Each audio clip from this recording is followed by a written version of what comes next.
Baku. That is on my list for sure.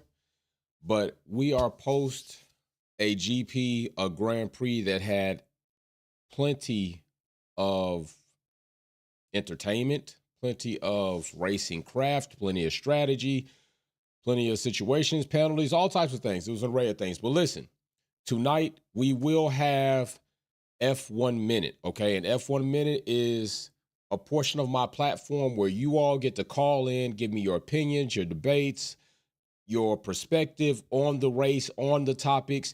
You get to come on live call. The live call link will be in the description and the live chat. You will click that. I will bring you in. You will have a moment to give us your take, and then you will be out, and then other people will be able to come in. So don't forget that tonight is F1 Minute, September 16th at 7:30 p.m. Eastern Standard Time, or 19:30 Eastern Standard Time if you're military. Let's talk about some things. Pure Black first in the live chat on that podium. Pure Black first in the live chat. Always bet on black. If you're not first, you're last. All right, so let's talk about some things. Quite a bit happened in this GP. There are two topics that I definitely just want to cover because my opinion is I think that either the ruling or the decision was not correct, or there are a few different ways that I actually could see it going. So I'm not really up in arms about it. I'm just, maybe there's a little bit of letting somebody off the hook, maybe, if I want to say that. And the first situation is this. Let's just go ahead and go into the first situation. And I think this is becoming a repetitive type action, a repetitive type habit, not only on behalf of the FIA, but on behalf of this driver. I think this driver has been let off several times, and it's starting to become a pattern. Okay, so the first one we're going to look at is Max Verstappen. Of course, Reezy R33 Z33 second in the live chat. What's going on, fam? Max Verstappen clearly passing cars under the VSC. All right. Now, I feel some kind of way about it, but at a certain point, I'm kind of like, what are we doing now?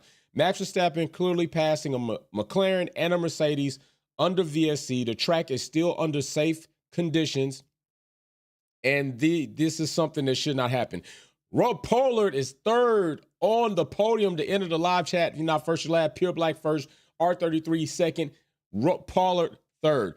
So my situation here is that why is it that we are continuously having a situation where a driver is breaking the rules, bending the rules, doing things he should not be doing, and yet and still not receiving a penalty, or if they do give him a penalty that does not hold severe weight that makes him understand you can't keep doing this.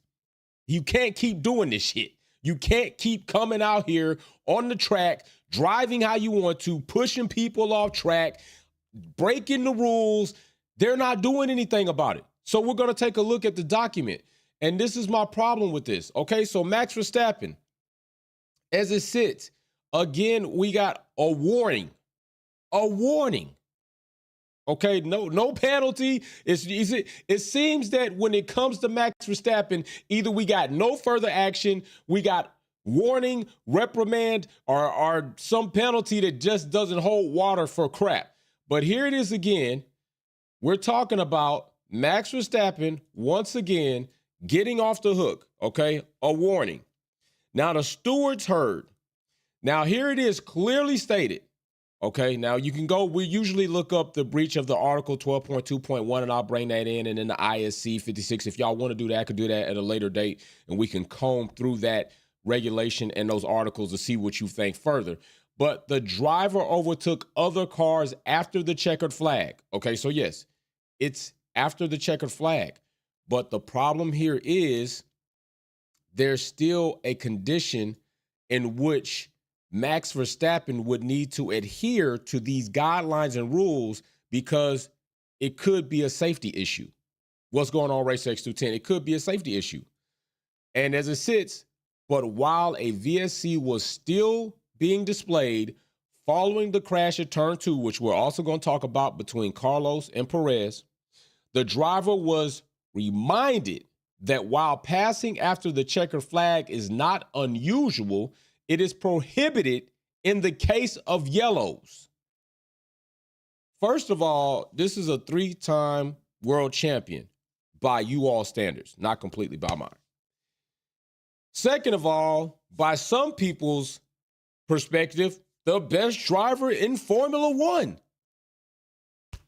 Third of all, it's Red Bull, who live their life, make their coins off of filing petitions.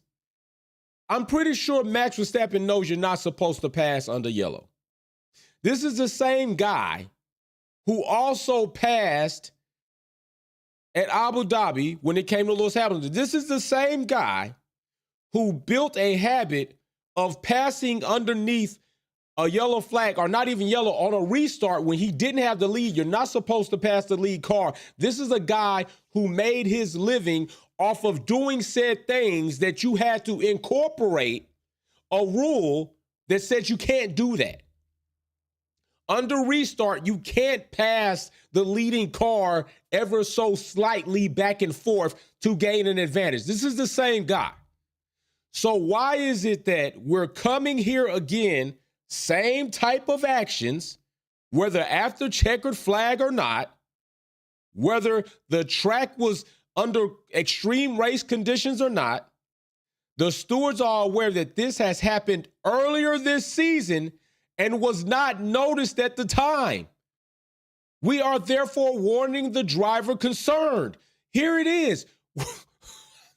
How many fucking times is Max Verstappen going to be able to do something he's not supposed to do, and you all say, okay, you did it again, Max. Try not to do it again. Try not to do it several more times to make us penalize you. This is the same guy that drives reckless in pit exit, crosses the white line, and y'all did nothing. This is the same guy who held up cars in pit lane for his own advantage several times, and you did nothing. Why is it every time it comes to Max Verstappen, you're doing nothing? Who's involved? Who is benefiting from this? Listen, your golden boy is not golden right now. He had an illegal car we could debate several seasons. Yo, this needs to stop. This needs to stop.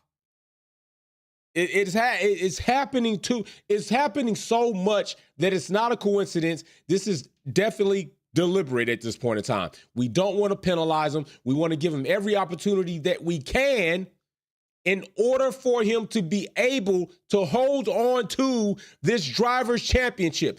If we penalize Max in a way we should, right now he don't got the power to come up the grid the way it is, so he could possibly lose it. Even with your assistance, Max Verstappen is again off the podium.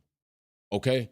It needs to be an example set, because this is similar to like you have a child who goes into the store, and because they ask for a toy, which grocery store toys aren't the best, it's like you can't have it. It's not even the best toy. You can't have it. And they throw a temper tantrum, fall out in the aisle. Next thing you know, they stomping around, yelling at you like they got no respect, and you don't do nothing about it. You go home, you tell them don't do it again. You come back to the same damn grocery store with the same lame grocery store toys, and they ask for it again, and you don't give it to them again, and they throw a temper tantrum. And you know why they did it? Because you didn't reprimand their ass the first or second time they did it. So they think they can just embarrass you in the store. No, you're not going to embarrass me in the store. I got something for you. This is what's happening. Max Verstappen, again, gets off on this penalty. Now, let's go to the next thing. All right, because Jolyon Palmer, I don't agree with Jolyon Palmer quite often. And I'm going to tell you one, he was a trash-ass driver, didn't accomplish anything in Formula One. And a lot of times the perspective of a trash-ass driver is going to be that of a trash-ass driver, okay? Now, of course, Jolyon Palmer in Formula One, I wasn't. But I can tell you this, I got as much accomplished in Formula One as Jolyon Palmer does, and that's shit. Nothing. No championships. Probably no, I don't even think he's got fastest laps. no podium. I mean, nothing. We got about the same accomplished in Formula One, and I ain't ever been in Formula One. So I will say this. Jolyon Palmer's take is that Perez could have done more. Perez could have done more. I'm fully with you, bro, if we're talking about approaching a turn, in the turn, boom. I'm cool with you. You know, I'm cool with that because you know what? You need to be more than halfway alongside, or you need to concede because you don't have the line. I'm cool. But once we get in the straights, all I need to do is leave you enough space to be on track. Not like Max Verstappen, because he don't do a lot of that. So let's take a look at this. Because to me, I'm leaning towards either it's Carlos's fault or it's Carlos's fault. But I do have something to kind of add in there where there was something that took place that when it took place was out of his control, but still probably things leading up to it could have controlled it. So let's take a look at this. Now, I will say this. I'm going to say this right now. Okay, right here. It's clearly seen Carlos has space. Now, what is happening here is a jocks. We are having a competition for who is going to get this slipstream off of Charles. Of course, Carlos feels like I should have it. It's my teammate. You know what I'm saying? I should have it. It's my teammate. Perez is like, shit, you shit me. I'm winning this. I'm trying to get on podium. I need this. Now, I will say, I do believe that Perez left enough space for Carlos to just keep going straight. Perez did. Carlos had it. This is where I kind of lose. This is where I kind of say Carlos loses this and should be penalized. Because, again, here it is where Perez does not change space. Y'all do remember back in, I think it was Monaco. It was back in Monaco. We had the situation, Perez between two Haas's. Where's he supposed to go? One Haas, Kevin Magnussen, going to keep pressing up even though he knows he doesn't have it, causes a collision. And here it is again, people talking about Perez should have done more. No. K-Mag should have backed out. He didn't have it to begin with. The touch to the wall should have told him that, but he didn't. Here it is again, Jolyon Palmer up saying, Perez, you got to do more. You got to do more. I understand that Perez has a gob of space to the left. The slipstream is not there. But I will say this, we're not turning. We're on a straight. Bro, just drive your car straight. I'm already in the slip. I'm really already in the slip. I know you want it, but I'm already there. So as we come back down, they're still okay. But Carlos is still driving into Perez. Cool. You got a line. You're gradually coming over. And at this point in time, this is where I say Carlos loses this to me. Because had Carlos stayed in his line and not gradually still tried to creep over on Perez to basically try to get some of that slip, we wouldn't be here. Notice what's happening. Boom. I didn't see where Perez's car just suddenly jolted over to the right and hit Carlos. What I see is Carlos's car jolt to the left and hit Perez. That is what I see right there. Look, he's still coming over. Bow. It's Carlos that loses control of his car. It's Carlos's car who hooks to the left and hits Perez and causes this incident. It's not Perez.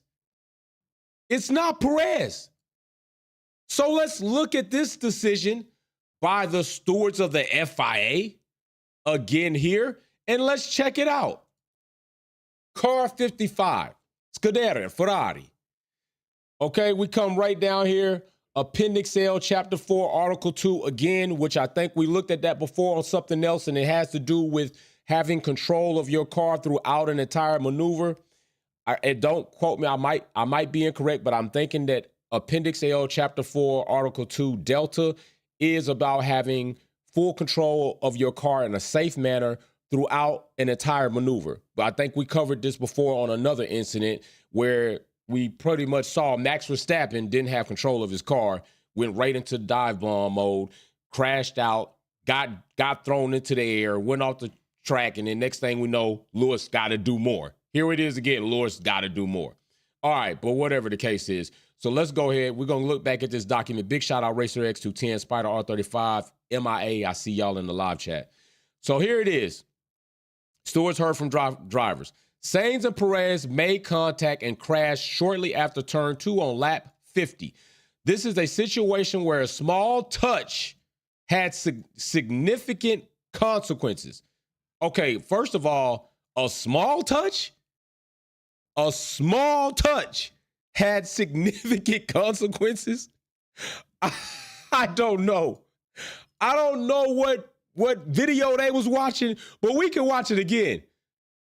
That ain't a small touch by anybody's standards. That's not a small touch, but okay, I got you. Cool.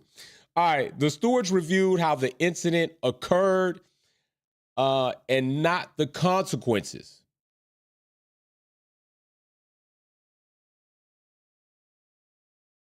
Okay, so now we're reviewing how the incident occurred, but not the consequences. And then last time we had Alex Brundle talking about, I'm looking at the consequences, not how things happen. Like, what are we doing? We're looking at the incident, not the consequences. You can't keep playing it both ways. This is another portion of where we say the FIA is consistently inconsistent. Is consistently inconsistent. All right? We can't keep doing that. We can't keep doing that. Okay, first, we're going to take another look at this because some people are blind as shit.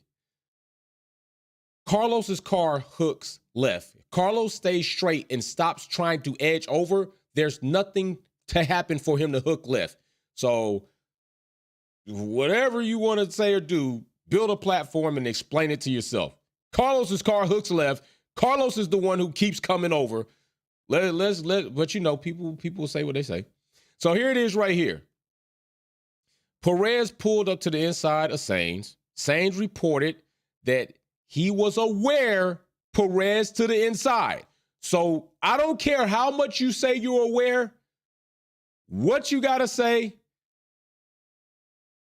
Sainz is aware. All right? Sainz is aware. Perez being slightly behind was in a better position to see relative location of the cars. Okay, cool, but he's not so far behind at all. Not so far behind at all. So here it is right here. As two cars approached the turn, exit 2, they were about 1 millimeter apart. From this point throughout the incident, neither driver steered erratically and indeed kept both their steering very neutral. Okay, cool. That doesn't mean that Carlos' telemetry or trajectory is not seen to be slightly coming toward Perez. That doesn't mean that. That just means Carlos chose that he wanted to go in this direction. He kept the steering wheel going in that direction. That's all that could mean to me. Erratically, you know, don't mean they was doing all this. Okay, I get that. That's cool. Stewards checked the driving line of the drivers on the previous lap. Sainz was on or close to his normal line. On or close. Okay? Even though they're both fighting for the slipstream, okay, they're both fighting for the slipstream and the tow, which is where I'm going to explain another theory that I do have, and we'll go into that. All right? Because Carlos said something after the crash that was very telling to me to say, you know what? Maybe it's possible that this took place, and I'll go into that. So on or close to his normal line, which forms a slight angle away from the right-hand wall from the exit point approximately car, Perez moved approximately half a car with further away from the same wall, being more parallel to the right wall. Okay, so I would like to also know if Perez's racing line was about the same. So there was nothing unusual about Perez's line. There's nothing unusual about Perez's line. So it's not that he wasn't close. It's not that he was kind of similar. It's saying that there's nothing unusual about that. So I will say this. This situation right here says that no further action, so they're not going to blame anybody. I would argue that you could blame Carlos more for this. I would argue that you could blame Carlos more for this situation. But what I will say is maybe it's possible, based on what Carlos said, Carlos felt that something happened that he could not explain. If you go back and listen to him, Carlos, like, what happened? I don't understand what happened there. Like what really just happened? And one of my theories is this. They're both fighting for a toe, a slip, which is essentially a void in air. All right. There's a void of less molecular structure in this path because a car or an object has come through this path and separated molecules here. So therefore, less molecules, less resistance, you go faster. In that same notion, if you all have ever seen Top Gun, if you've been in aeronautics, you know that there's also a situation that can cause a jet wash because you go through the space in which a jet just went through. They've sucked or cleared so many molecules out of there that your jet engine has nothing to produce thrust from. Therefore, it stalls out. Okay, it's a void, a vacuum, temporarily until molecules close back in. Also a situation, normal day-to-day driving, if you drive alongside an 18-wheeler, you can slightly feel your car being sucked in because of pressure, differential pressure in that area. Is it possible that while fighting for this slip, this toe, which is a void, that these ground effect cars coming closer and closer together created such an environment where maybe Carlos got sucked in? Maybe Carlos's car, for a boom, split second, got sucked in such a way it caused a touch, caused a collision, and it went off. I don't know, but that is very highly possible. Very highly possible. So therefore, if that is the situation, I'm cool. I'm okay with no further action in this situation. I'm okay with no further action in this situation. Now, if you feel different, I'm going to tell you this because a lot of people get in the comment section. You get in my live stream. You get your ass in here. And then I got F1 Minute tonight at 7:30 p.m. Eastern Standard Time. If you feel anything different, you have a different opinion or perspective, bring your ass on the show and say it. Come on the show and say it. I'm giving you the opportunity to come on my platform and give your perspective on these same topics. But a lot of y'all ain't got no balls to do that. So you stay quarterly keyboard warriors and you stay in the comment section with a lot of hate. Cool. But I'm telling you, I'm inviting you, hating, Mac stands, Mac fans, any car fan, any driver fans, anybody that has a perspective they would like to share, but keep the same energy. Don't come on here thinking you're going to get twisty and all saucy with me and you won't get it back. Just make sure you come on respectful, give your perspective, give your opinion. Cool. We might even have a debate about it. Cool. But that is my opinion on this. That is quite possible that happened. Maybe they did even touch. Maybe they even did touch. I'm going to go back and watch the top view even more, but I am saying that I'm cool with no further action in this situation with Carlos and Perez as a racing incident. But if you pressed me for it and you pressed me hard about it, I'm going to lean towards the situation being Carlos's fault more than I'm going to lean towards it being Perez. Because in that video, you clearly see Sainz has space to just ride it out. He could just ride it out, but he wants to fight for the slipstream and the toe. So he comes over ever so slightly more and more to try to get a bit more of that. And we have this situation. So if you press me about it and you said either it's this or that, Perez or Carlos, I'm saying it's Carlos. I'm saying it's Carlos all day long. So yeah, we'll see what happens. F1 Minutes tonight. The link is already up. Feel free to hit the notification so you don't miss when we go live. The call link will be placed in the description and the live chat so that you can click and come into studio. And by all means, let's have a good old time tonight and we could talk about this. But without anything else being said, live later tonight, this is how I feel about this situation. Max Verstappen should have been penalized. He's getting off too much with shit that he's doing out here, not being penalized enough for it. Carlos and Perez, unfortunately for Perez, probably one of his better races this season since he's been on a drought forever. Max Verstappen is on a drought, and Perez loses out for me because of Carlos. But it sucked for both of them. Ferrari seemed to be coming up, and again, here it is in another situation. Charles can't convert pole into podium, and I'm telling you, I feel some kind of way about that because the brother is damn it. Charles, how many times do you need to be in this situation before you convert, bro? I'm just saying, before you convert, I just got to say this before I go, because to me, it is aggravating. It is aggravating to see that this guy, that Charles, who we think has so much talent, has had pole position 4 times and has managed to never convert it into a race win. At some point in time, when do you say, damn, bro, just don't cut it in some of the biggest situations? I understand he's talented. I understand that Charles is the future of Ferrari, but Charles gotta pick up. He gotta pick up and do more. He gotta perfect himself somewhere, somehow better to do better. And I'm just keeping it real like that. I mean, 4 times, not one time out of them 4 times have you converted into a race win. And then you got a sophomore who comes and gets a race win after not even being on pole position. He bottled that. I'm sorry to say he bottled it.